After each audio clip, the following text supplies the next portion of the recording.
What are the Minnesota Vikings going to do at the quarterback position? I'm taking your suggestions on the Locked On Vikings podcast. You like that? 3, 1, 2, 3. You like it? You are Locked On Vikings, your daily Minnesota Vikings podcast, part of the Locked On Podcast Network, your team every day.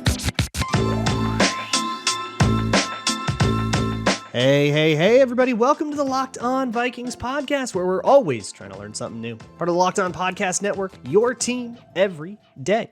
You can find the show anywhere you find your favorite podcasts, whether it is any podcast aggregation place, including SiriusXM, which is also a place you can find live game broadcasts. You can find like the Paul Allen broadcasted games on SiriusXM as well. So make sure you go check that out and see if there's a plan that works for you. We're partnered with SiriusXM. You can also find the show on YouTube or Amazon Fire and Roku. You just download the Locked On Minnesota Sports app. And a thank you especially to those of you who listen to this show every single day. And I'm sure there are a whole bunch of first-time listeners coming in because this is a very interesting situation for the Vikings. So if you are new, welcome in. Today's episode is brought to you by FanDuel. Make every moment more. Right now, new customers get $150 in bonus bets with any winning $5 moneyline bet. That's $150 if your team wins. Visit FanDuel.com/lockedon to get started. Today is Tuesday, and on Locked On Vikings, that's Twitter Tuesday. That's usually when I do a Q&A mailbag episode, and everybody can come ask me whatever. Doing it a little bit more structured today, where I'm taking your suggestions as to what the Vikings should do at quarterback. If you've been living under a rock, Kirk Cousins, Achilles injury, MRI confirmed, out for the season. Best of luck to him in his recovery. And we will sort of revisit the Kirk Cousins contract situation in like February and March, but there's nothing really salient to say about it until then. Now it has to be, what do we do next? There are a lot of different ways to go. The Vikings could get very aggressive at the trade deadline. They could be sellers at the trade deadline. They could straddle some middle ground. They could just stand pat and do nothing and say, we're rolling with Jaren Hall. What do we do? What do they do? So I asked you guys, I said, tell me your plan at quarterback. Send me whatever you got. Oh my goodness, I got so many responses. A lot of duplicates. I've got 40 something actual ideas here. 39 actual ideas here. No, 40 on the dot. And a lot of you also gave me just like random trade deadline stuff. I did decide, let's just stick to the quarterback position. But a lot of you said trade away Ezra Cleveland for picks, or, try to get a running back, stuff like that. I did read those. But let's stay focused and say, what do we do about the quarterback position? And the most common answer by a long shot, probably half of you said, stand pat with Hall/Mullins. That's the wording that Ted Glover used, but that is what you guys said. Just don't go crazy. Don't give up draft picks. None of that. Just go with Jaren Hall. See where the chips lie. If you lose a whole bunch of games, at least you get a draft pick, right? And to that, I say, sure. I think that is probably also the most likely option. They will have to acquire someone. They need a warm body. But it depends on how serious that warm body is. Is it a call up from someone's practice squad, or, do they go trade for someone, right? So with Jaren Hall, who will start against the Falcons, almost certainly, I can't really see a scenario where Jaren Hall would not start against the Falcons. Unless it's like a Josh Freeman thing where they bring in a free agent and they actually feel like he can do it, which like Baker Mayfield did that just last year for the Rams. So like, that's not crazy out of the question, but it's pretty rare. You can probably hang your hat on Jaren Hall starting. Kevin O'Connell was super non-committal in the press conference. I'm sure, right? Like, he doesn't know what's going to happen in the trade deadline or anything like that. So he's like, there's a lot to sort out. We don't know. That was kind of his answer to all of these questions. The real interesting question will be, after the Atlanta game, Nick Mullins becomes eligible to come off of IR. So does Justin Jefferson, by the way. That'll help. So who starts then? And I think if Jaren Hall has a really good game against the Falcons, then it becomes a really interesting one. If he has a disaster class, then it's not so interesting, because right now on the depth chart, Mullins is ahead of Jaren Hall. Then you get into a weird territory of like, why would you start Mullins? We know about Mullins. We don't know about Jaren Hall. But remember, they have watched Jaren Hall on scout team in practice all the time. They've seen him throw a lot. So they do have some evaluation on him, a lot more than you and I have as fans, people who aren't in practice. And for whatever it's worth, Adam Schefter said that he kind of anticipates this to be the deal, that they don't really like any of the options available outside the building more than they like the guys in the building. The guys in the building, Jaren Hall and Nick Mullins, and I guess technically Sean Mannion is also still on the practice squad. But there are a whole bunch of other ways that they could go. So the missed kick said probably the next most popular one, which was not necessarily endorsing it or expecting it, but it has never made more sense for the Vikings to acquire Kyler than it does right now. Weird stuff going on in Arizona. Someone else said Josh Dobbs too. They are starting Clayton Tune this week. They've announced Kyler Murray is like kind of healthy, but kind of not. His standing with the organization is in question. It's very mysterious what the Cardinals want to do.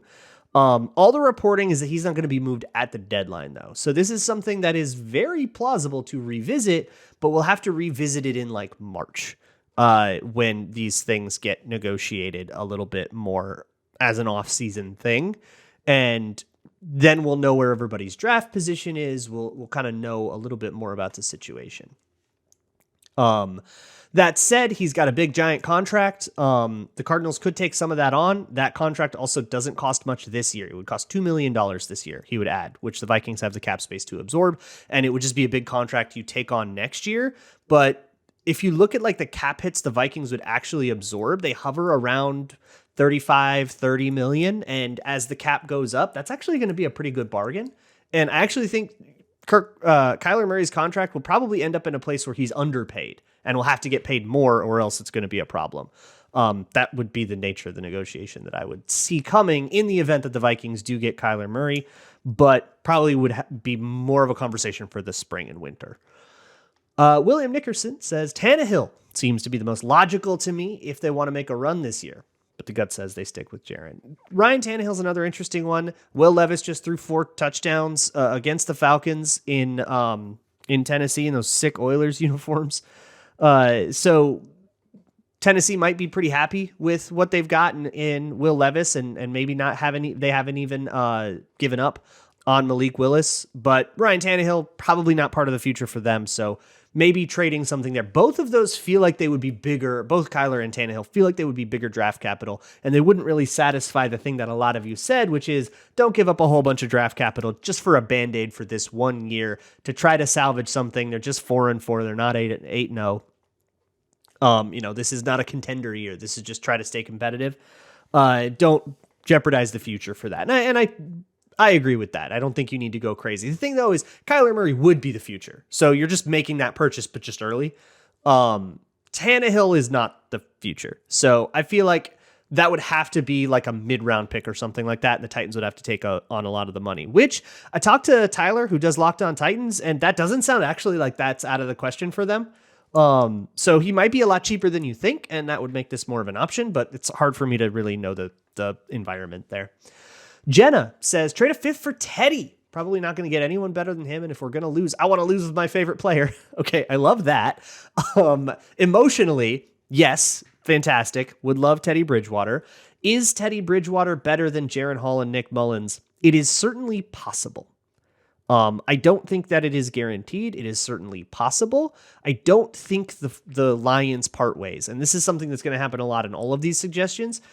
You can't just like snake someone's primary backup away because they need that guy. What if their quarterback gets hurt, right? They're looking at the situation the Vikings are in and they don't want to get caught with their pants down in it.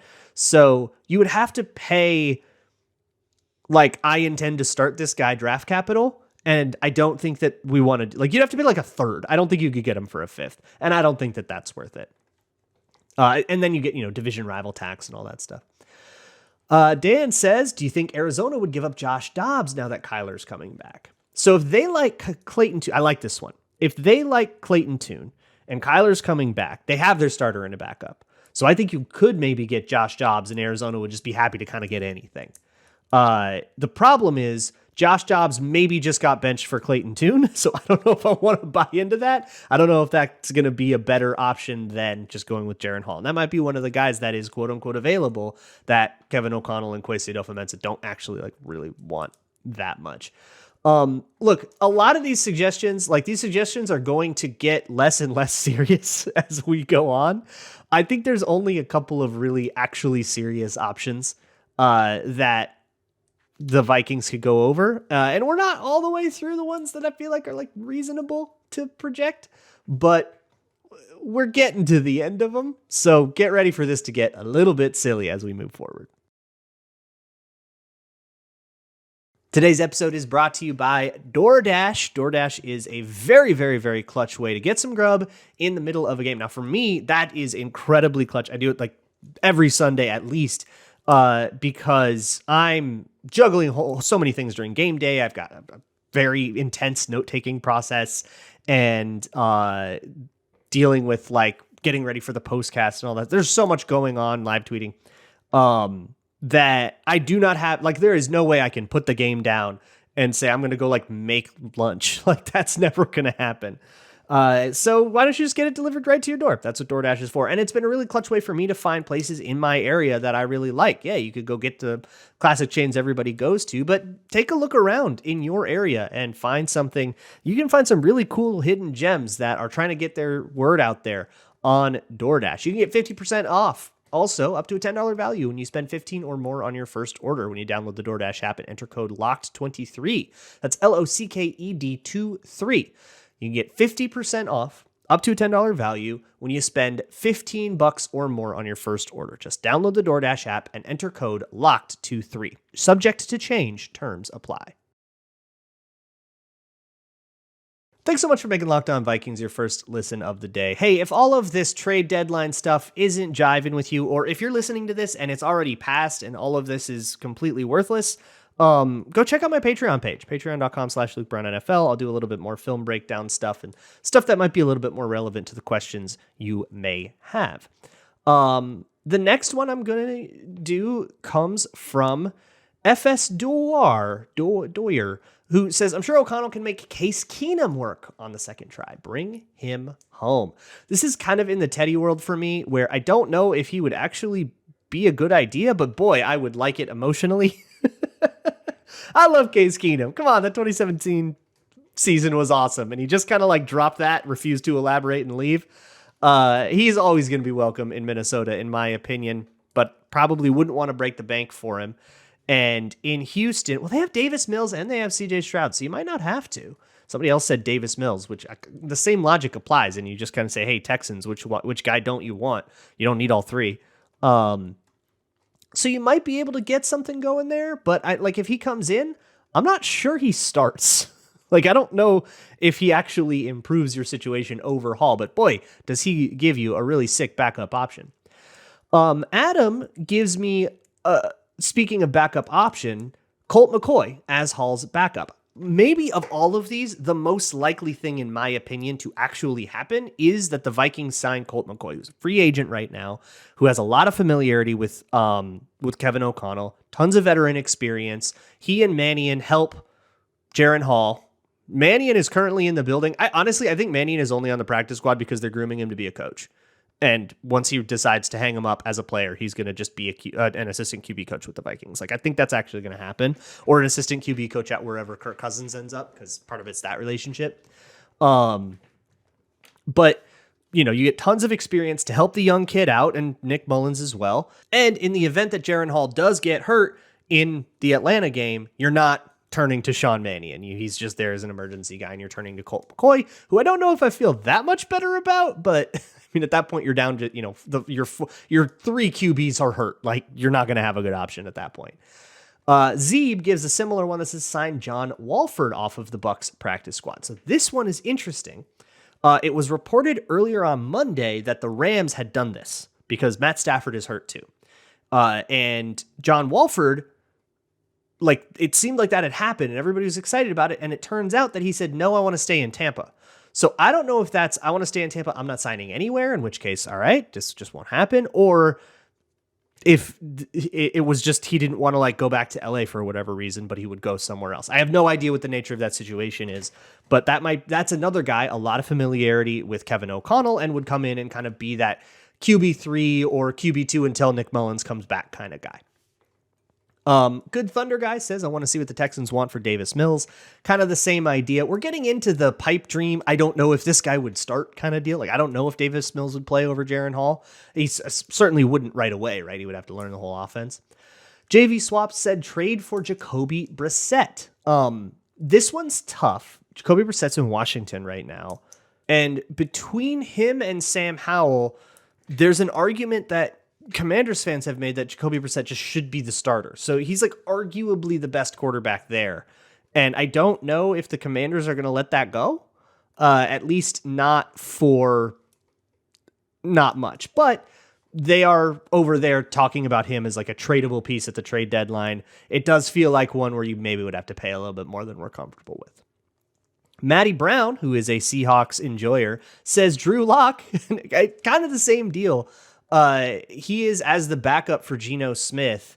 Like, he's a good backup.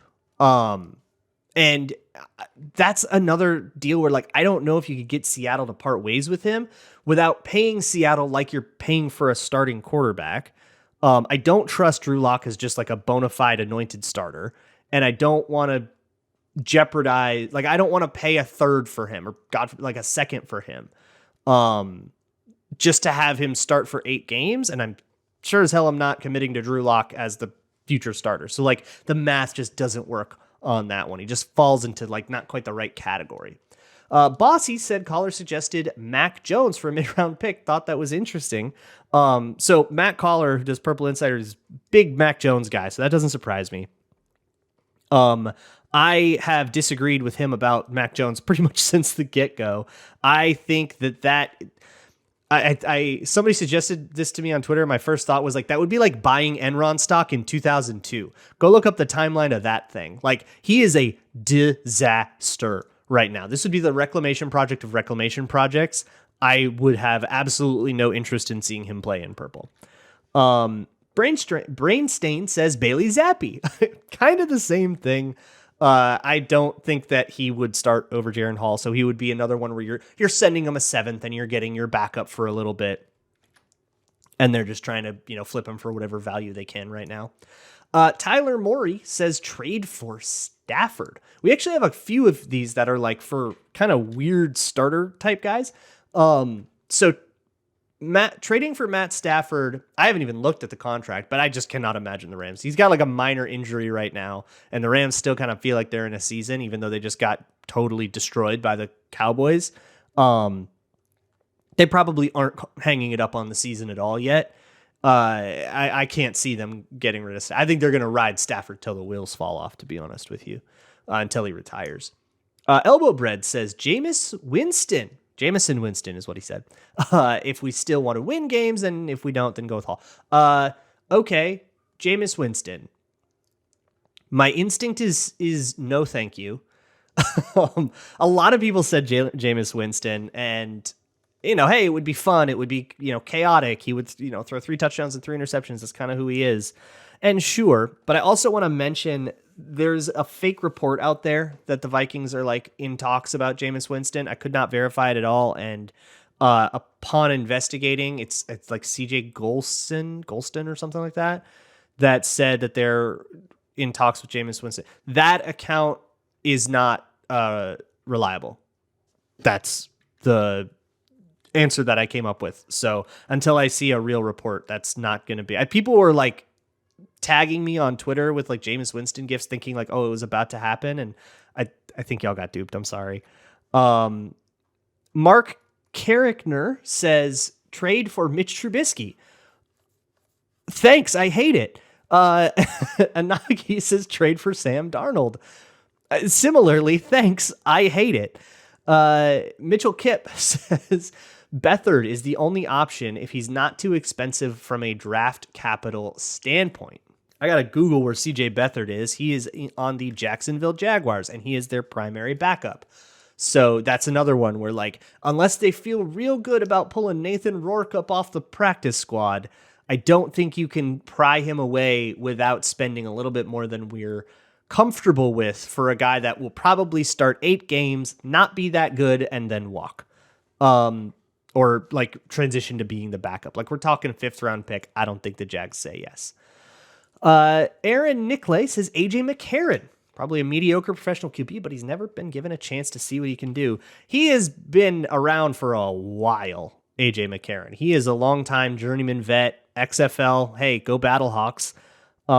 He was the best QB in the XFL, though. I think he's a kind of guy that I would feel like cool about bringing in for a workout, but actually giving him any, like putting any stock in him and like leaning on a guy that is kind of on the outs of the NFL as a whole gives me a lot of pause. Jack Callahan says, sign Nick Foles. Speaking of guys that are on the outs of the NFL, there is a certain cosmic reality to this that, like, I think we at some point have to roster Nick Foles just to, like, pay God back. But outside of that, outside of the magic curse of it all, not so into it. Look, there's a whole bunch more that I'm going to get. They are going to only get less serious from here. So everybody buckle up for your weirdest ideas, which I absolutely love hearing from you, by the way. Today's episode is brought to you by FanDuel. It's America's #1 sportsbook. And if you are new to sports betting, it's a great time to get in right now, because new customers can get $150 in bonus bets. All you got to do is sign up at FanDuel.com/lockedon. Place one money line bet, $5 at least, and it can be any money line bet. It doesn't even have to be like a good value money line bet. You can like bet on the Chiefs. You can bet on the biggest favorite of the week. If you win, you get $150 back in bonus bets. That's it. So that's 30-1 odds on something that could be like a -400 money line game on a 2-touchdown spread, because Miami's playing some crappy team. I don't even know who Miami's playing. But like, that's what you can get here. It's a pretty cool deal. So if you've been thinking about joining FanDuel, there is no better time to get in on the action. You can get spreads, player props, all kinds of crazy parlays you can dig up, all the cool stuff that I know you all just love to do. So go to FanDuel.com/lockedon and kick off the NFL season. FanDuel, official partner of the NFL. All right, let's get to the weird stuff. First one comes from Jacob Worley, who says, grab Malik Cunningham from New England's practice squad. Actually, that's not that weird. That would kind of occupy the same space as like a Colt McCoy or John Walford, that kind of, just be a guy and maybe he competes and maybe he's something, but he's more of a dart throw just to be a warm body in the meantime while we wait for Nick Mullins to get back. But I wouldn't hate that. It's cheap, obviously. Anti-Gravity says Josh Freeman can famously be up to speed in a week. I only pulled this one because it's worth mentioning that if we are bringing in somebody, if you are going to do any of the things that we went to, from Brissett to Drew Lock to something like Kyler Murray or Ryan Tannehill, you're probably not starting him against Atlanta. So Falcons fans, if you're listening to this, you're getting Jaren Hall. There's really not a lot the Vikings can do about that, just because there's not really enough time to get a quarterback up to speed. You would have kind of already had to have him in the building, and the guy they did already have in the building for this scenario is on IR with a back injury. We're down to QB3. It's a rough moment. All of the things we're talking about are much more future things. BBD says, is it time for Seattle Sea Dragons legend Ben DiNucci? Well, all things are possible, but doubt it. Stezo says, sign Carson Wentz and then watch Arif. That would be the only good thing about the Vikings signing Carson Wentz. That dude stinks and is... I don't know if he ever gets another job in the NFL again, and it's like probably time. Mario Rossi says, no QB, only the Wildcat with Cam Akers. I don't think that we have the run game for that. It's had some good moments, but it's certainly not a consistent run game. I don't think we have the horses for that at all. We have the horses for a pass game. We have the horses for like a quick strike, spread them out kind of QB, which can be Jaren Hall. I mean, he's a rollout guy. He's very much like a scheme fit kind of quarterback. It can be Nick Mullins too. But we've got the let's just do a hitch and see if Justin Jefferson can or Jordan Addison can make something happen kind of deal. Zeeb says, give Jefferson a start at QB and see how it goes. Why not? Throw caution to the wind. The only way to get through is to keep digging. That is the mentality there. Payne says, I want to be the guy that that gets the funniest option available. Pull Blake Bortles out of retirement. A pretty funny option, but unfortunately, I'm going to have to give that to Trey Lance Enjoyer, but now unironically, which is already off to a great start, who suggested a few weeks ago on your show, you said there's no such thing as a stupid question. I have accepted your challenge. Should the Vikings trade for Jordan Love?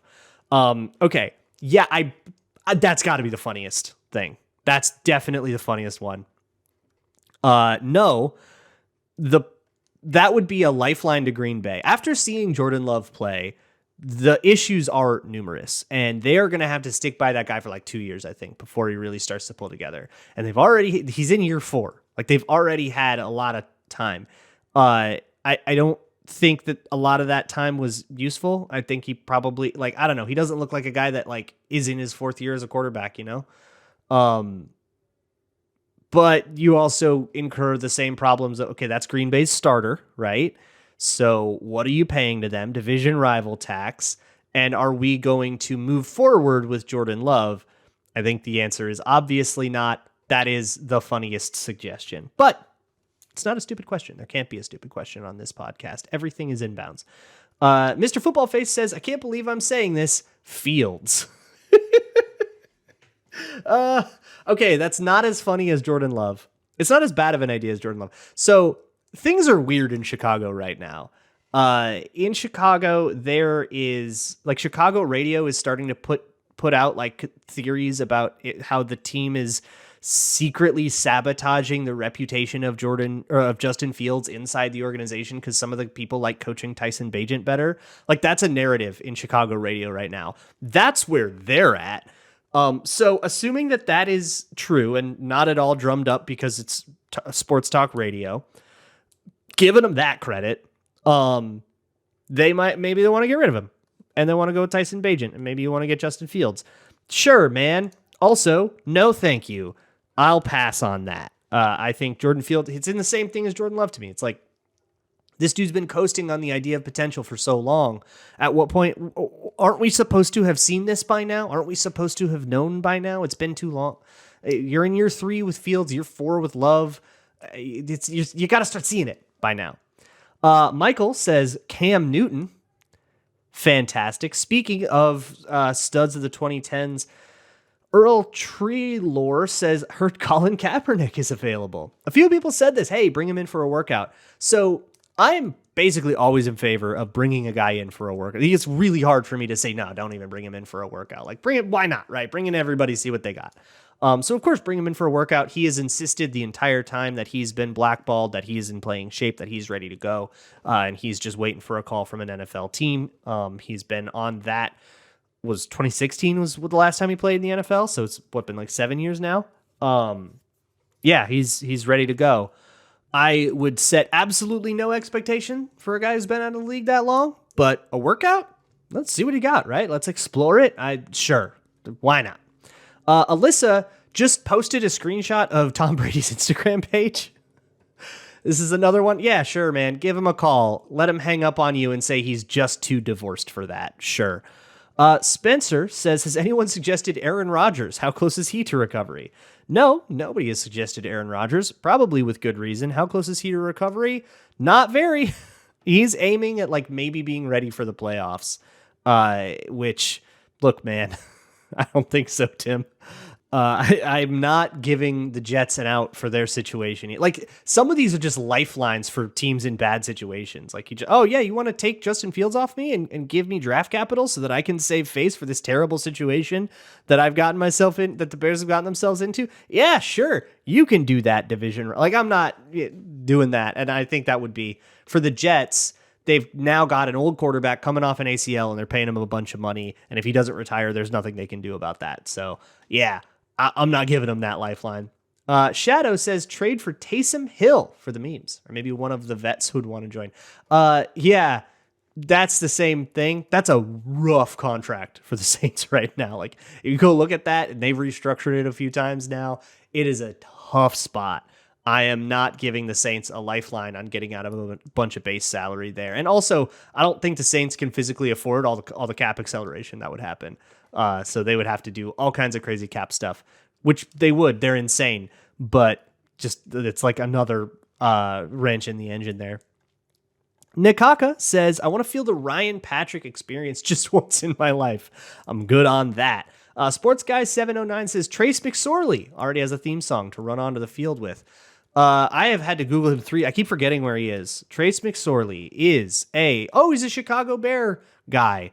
And he was a Patriot before. That's right. And he's got a walkout song. I don't know what that means, but sure, let's bring him onto the practice squad. Honestly, yeah, sure. Let's bring him in as the John Walford, Colt McCoy kind of guy that's sort of just also in the room but doesn't actually challenge Hall. And finally, Justin says Trey Lance. No, thank you. Trey Lance is currently inactive every game day behind Cooper Rush, and it's been a few weeks. He should be ready to go if he were ready to go right now. Trey Lance is somebody, if you do acquire Trey Lance, what the Cowboys are doing here, that is a reclamation project. That is we're going to see if we can develop you, and we don't expect anything from you in 2 years.